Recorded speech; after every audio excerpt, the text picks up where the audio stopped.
Hello and welcome back to Wizard Week. We are now talking about Harry Potter and the Goblet of Fire. This is kind of my endpoint for most of what I remember about the Potter franchise. And at this point, these videos are just basically me writing down questions about how magic works. I kind of want to do a supercut after I'm done with all of these, of all the questions that I've raised in all the different movies, put them in one video. But we'll see. We'll see if that happens. So, my first question is about port keys versus flu powder. Now, I totally understand that in the context of this movie, you want to set up what a port key is and how it works early in the movie with the Quidditch World Cup, so that when Harry gets transported in the Triwizard Tournament at the end, we all know what's going on. I get that, but port keys haven't been shown before in these movies.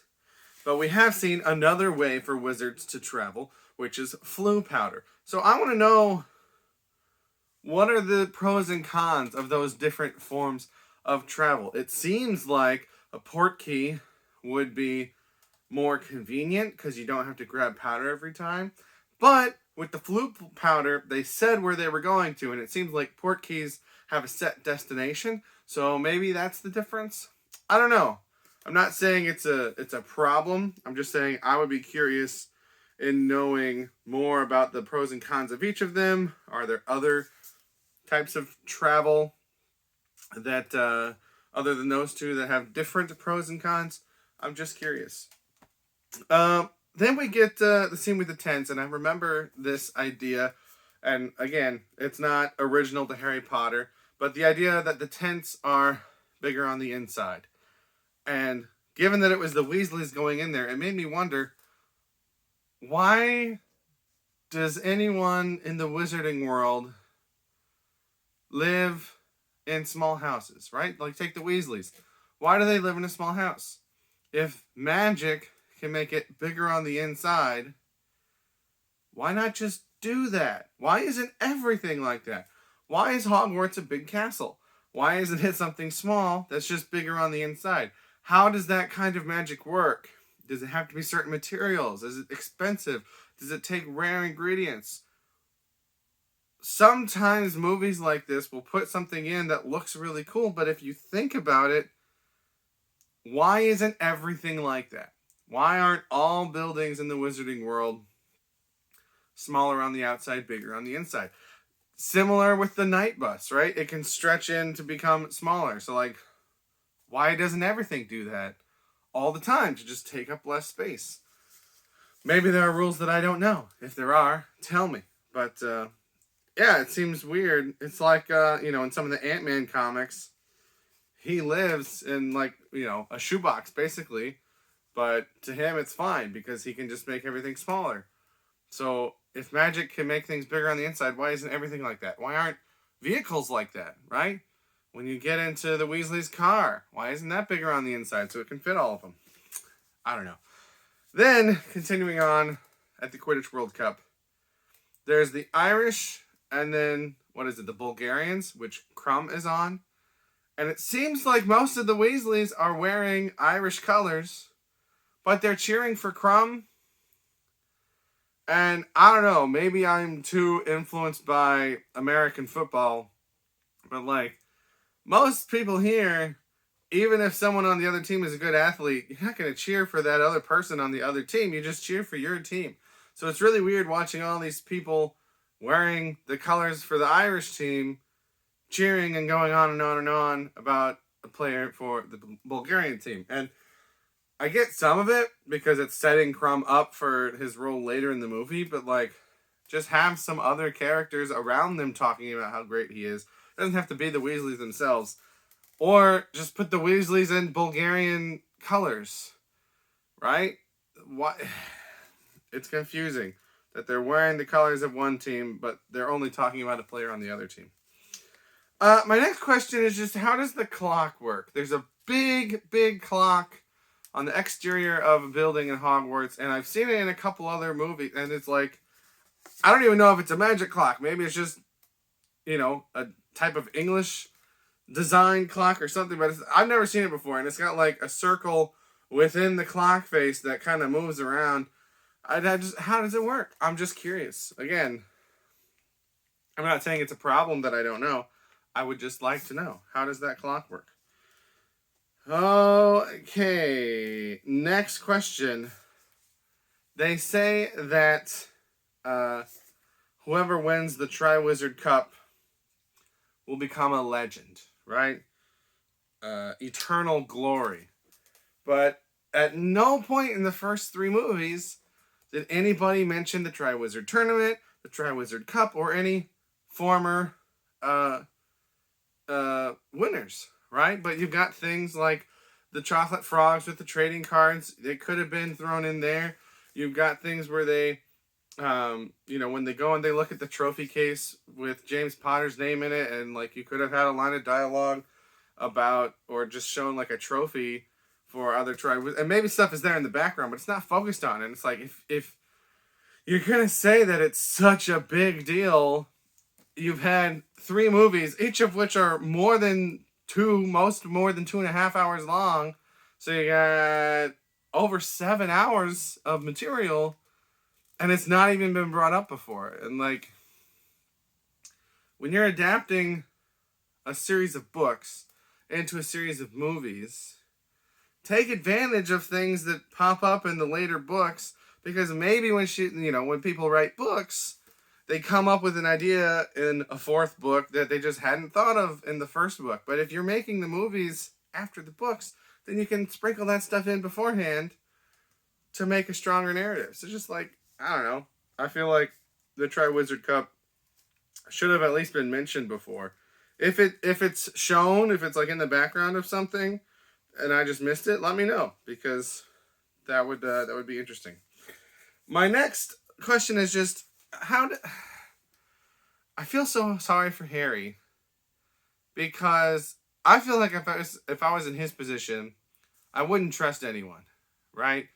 Because he's been betrayed by his first Defense Against the Dark Arts teacher, and now Mad-Eye Moody, and the whole reveal with Wormtail, Ron's pet. Like, he's constantly around people or creatures, or people taking the form of creatures, that he trusts implicitly, that turn out to be people plotting to kill him. And it's like, it's good that he still trusts people, because, if not, then he would have never found out the truth about Sirius Black, and that could have been bad, right? It's good that he was able to learn that.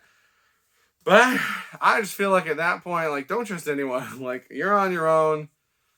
Maybe Ron and Hermione, but like, even that, it's just like, I don't trust anybody. I don't even trust Dumbledore at this point. Like, everyone's trying to kill me all the time. I feel sorry for that guy. Musical instruments.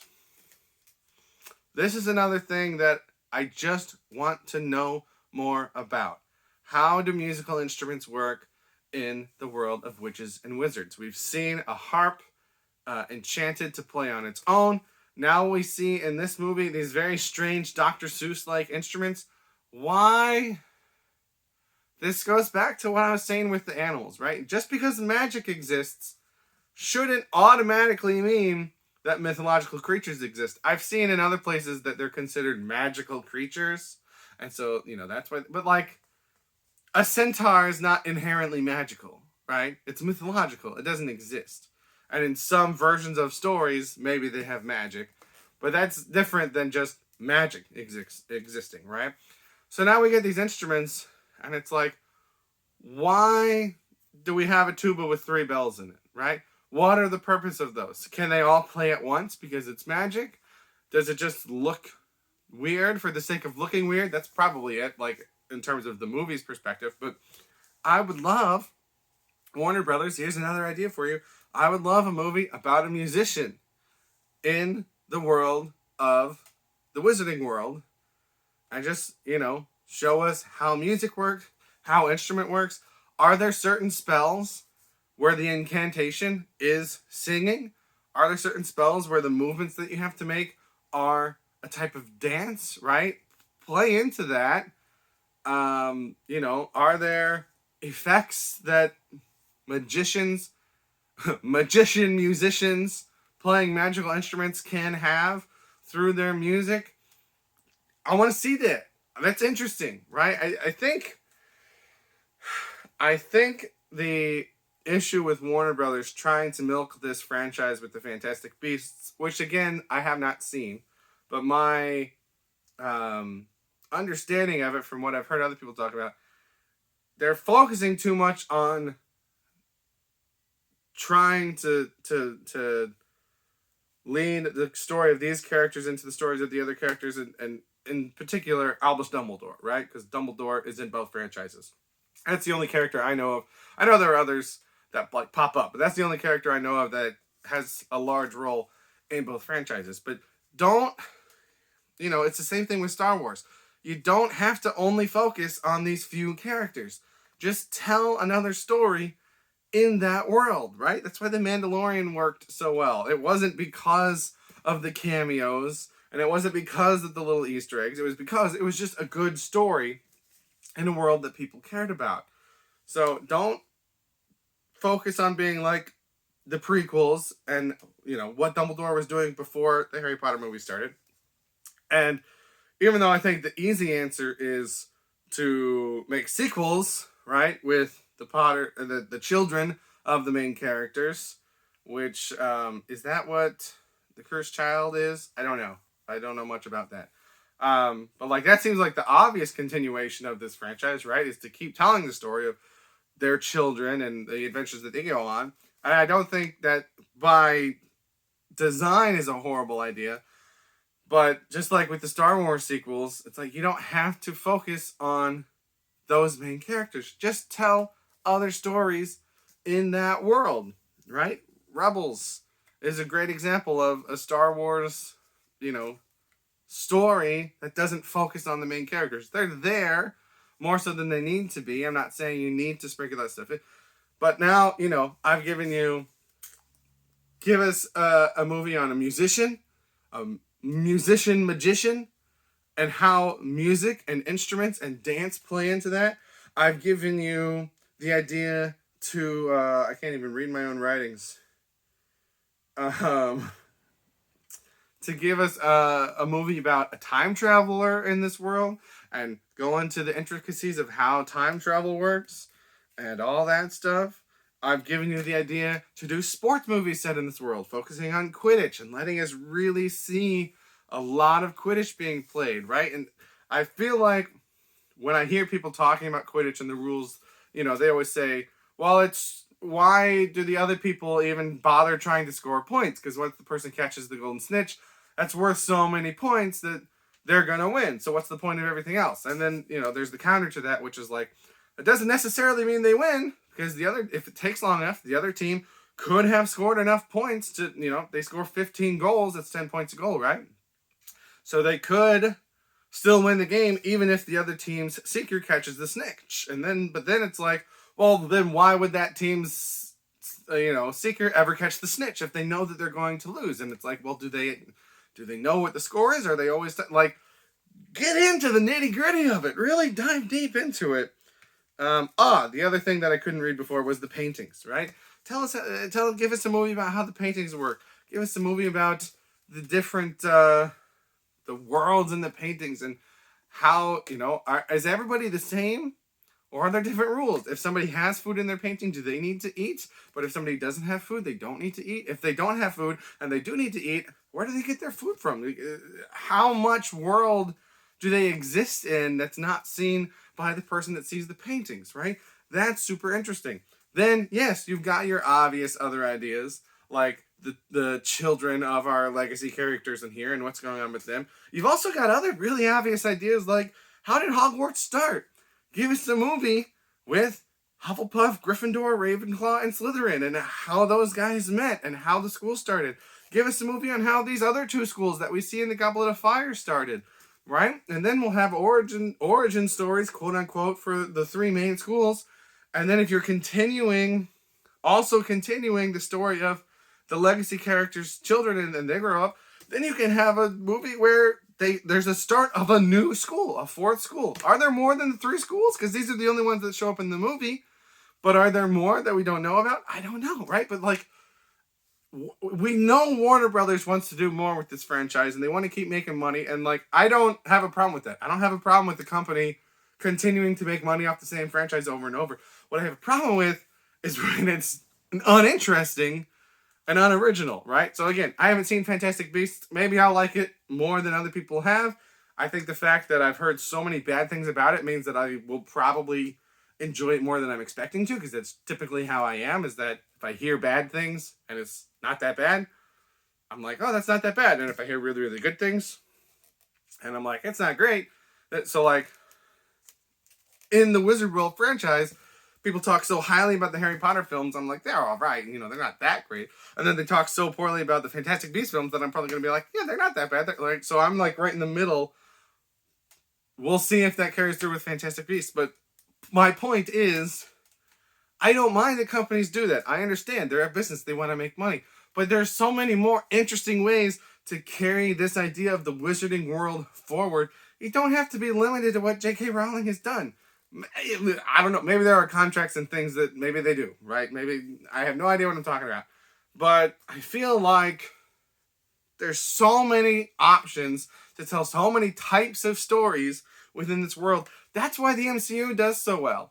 It's not just because they continue the stories of the same characters, that they tell different types of stories, focusing on different types of characters. And yeah, sometimes they do big team-ups, right? Where they all come together. But that's not necessary for the success of the franchise, right? Guardians of the Galaxy was a success long before it was ever confirmed that they were going to team up with all these other guys, right? So just like, tell interesting stories set in this world, and you can have different references and different Easter eggs. So you can have the Daily Prophet showing up in these other things to show that it's in the same world. You can have some of these candies and different things that have popped up to, like, you know, cement that yes, it's in the world, but you don't need to have Dumbledore show up all the time. You don't need to have, according to Ryan George,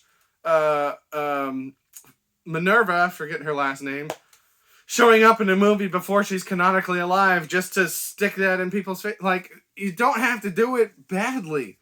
There are ways to do it well, and there are ways to do it interestingly. And then when you diversify the types of movies that you make, then you won't lose as many people with one bad movie, right? Because take Fantastic Beasts. Again, I haven't seen that, but my understanding is that the general opinion is these movies are not very good. So fewer people are interested in this new movie because they didn't like the last one, right? But if you have a Quidditch movie and a time traveling movie and a musician movie and a painting movie and a Hogwarts origin movie, those are 5 different things. And maybe the time traveling one doesn't appeal to somebody else, but the musician one does, right? Or maybe someone really is only want to focus on like the things that they know. So they're really interested in the origin of Hogwarts, even though they're not that interested in how paintings work, right? But when you diversify it, one film's success will help the whole franchise, but one film's failure won't doom the whole franchise if they're not all so closely related. I've been ranting about this for so long. I'm probably not done. We'll see what I say in other videos, but just, I would be so much more into these movies because the world building is the most interesting part. The characters, like, they're better than a lot of the Star Wars characters. I'll give you that, because Harry's not a whiny little baby like Luke Skywalker is. But, like, characters are finite and have limitations. And I don't really care about the characters. I'm interested in the world, and I want to see more of that. I can't be the only one that thinks that, right? Anyway, my next question. Can they quit the Triwizard Cup or not? Because they say when they're explaining it all that once you start, there's no turning back. But then the female participating quits the or the second challenge before she's done, and then she still gets to continue on in the third challenge. And then when they get to the third challenge, they're like, "Oh yeah, if you just want to stop, just put your sparks up in the air." And it's like, so can they quit or not? I don't understand. It seems very contradictory, right? Maybe that's something I'm missing. Maybe that's something that's explained better in the book. But it's just like, if your name gets chosen and then you decide you don't want to do it, can you just quit every challenge before it's over? Obviously, it would have been bad if her sister died, but it's not like you would know that when you decide to quit. So, I don't know.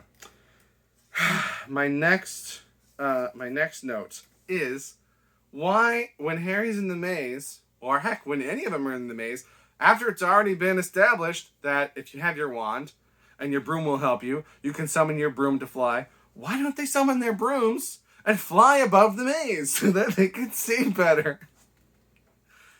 If that was against the rules, one line of dialogue clears that up, right? But it seems like, according to the rules, if you have your wand and you can bring something to you with your wand, then you can do that. And that would have made the maze so easy. But nobody does that.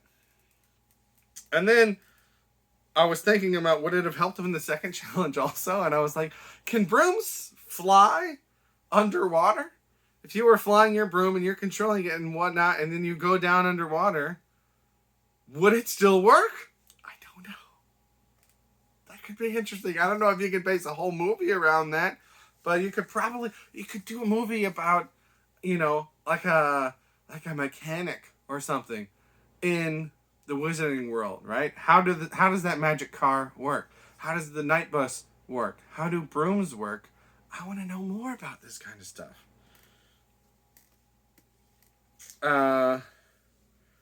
And then, oh my gosh, because these movies continue to confound me.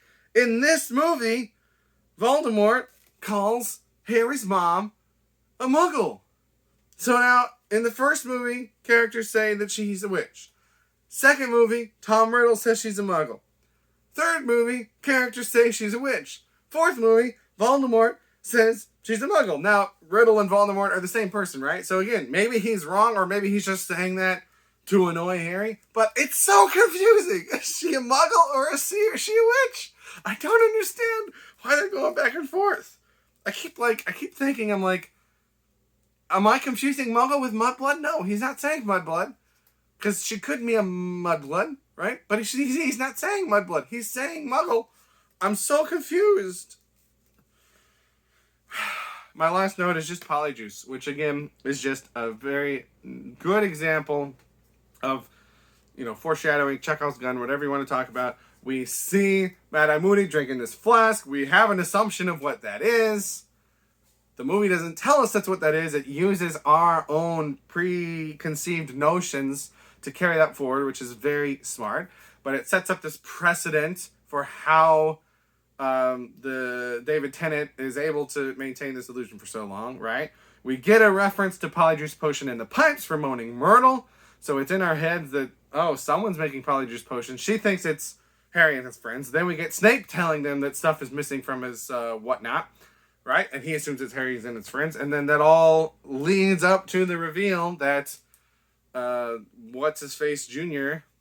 has been using it the whole time. So, that, I think, is a really, really well done reveal, twist, whatever you want to call it. So I just wanted to acknowledge that because, I don't only have maddening thoughts about how magic works. I think there are really good things in these movies. When I say I'm not a fan of them, that doesn't mean that I dislike them.